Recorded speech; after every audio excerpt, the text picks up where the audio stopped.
Famous singer पर हुई धुआंधार firing. Rohit Godara gang ने दी जान से मारने की धमकी। 3 राउंड फायरिंग करने का दावा।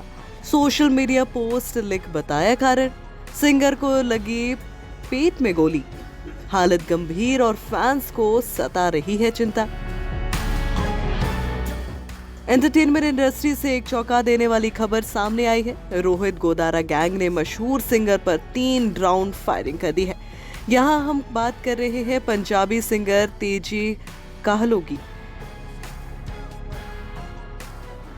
मिली जानकारी के अनुसार तेजी काहलो गंभीर रूप से घायल हो गए हैं। कनाडा में उन पर जानलेवा हमला हुआ। मीडिया रिपोर्ट्स की माने तो सिंगर के पेट में गोली लगी है। फिलहाल वो खतरे से बाहर है और फैंस को इंतजार है उनकी ताजा हेल्थ अपडेट का।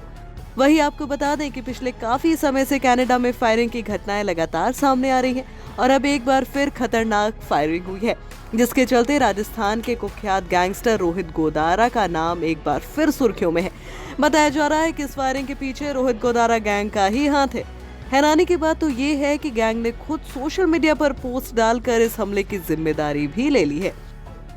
रिपोर्ट्स के मुताबिक उन्हें गोली इसलिए मारी गई क्योंकि वो दूसरे गैंग को फंडिंग कर रहे थे। अब पुलिस इस पूरे केस की गहराई से जांच कर रही है, जबकि सोशल मीडिया पर एक पोस्ट तेजी से वायरल हो रहा है जिसमें रोहित गोदारा गैंग ने इस फायरिंग की जिम्मेदारी ले ली है और कहा है कि पंजाबी सिंगर और उसके परिवार को बख्शा नहीं जाएगा। और ये भी कहा कि अगर अब इस सिंगर को समझ नहीं आया तो वो अगली बार मार देंगे।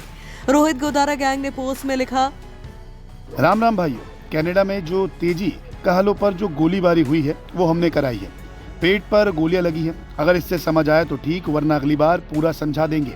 जो भी कनाडा में हमारे भाइयों की मुखबरी करेगा और दुश्मनों को पैसा फाइनेंस करेगा तो उसका यही हाल होगा। हमारे भाइयों की तरफ देखना तो छोड़ो, जो कुछ गलत सोचेगा भी तो यही हाल होगा, जो इतिहास के पन्नों में गूंजेगा। इस गद्दार के चक्कर में किसी ने हमारे भाइयों की तरफ देखा और किसी ने फाइनेंशियल सपोर्ट की तो हम अगली बार इसके परिवार को भी नहीं बख्शेंगे, विनाश कर देंगे। ये चेतावनी सब भाइयों, बिजनेसमैन, बिल्डर और हवाला व्यापारियों को भी है। आगे आगे देखो क्या होगा। बता दें कि पंजाबी सिंगर तेजी काहलो का पिछला गाना साल 2022 में आया था। जानकारी के लिए आपको ये भी बता दें कि उनका सबसे पॉपुलर गाना मीठी जेल है, जो कि साल 2019 में आया था। इसके अलावा उन्होंने कई और गाने गाए जैसे कि झूमर, 8 कितियां, 2 किले, टाइम चक दे, जिन्ना चेर और निद्दा शराबी शामिल है। इससे पहले कनाडा में कपिल शर्मा के कैप्स कैफे पर भी अंधाधुंध फायरिंग हुई थी। रिपोर्ट्स की माने तो गैंगस्टर्स ने उन्हें साफ तौर पर कहा था कि वो भारतवासी हैं, वहीं बिजनेस करें, कनाडा में पैर पसारने की जरूरत नहीं है। Bureau report, E24।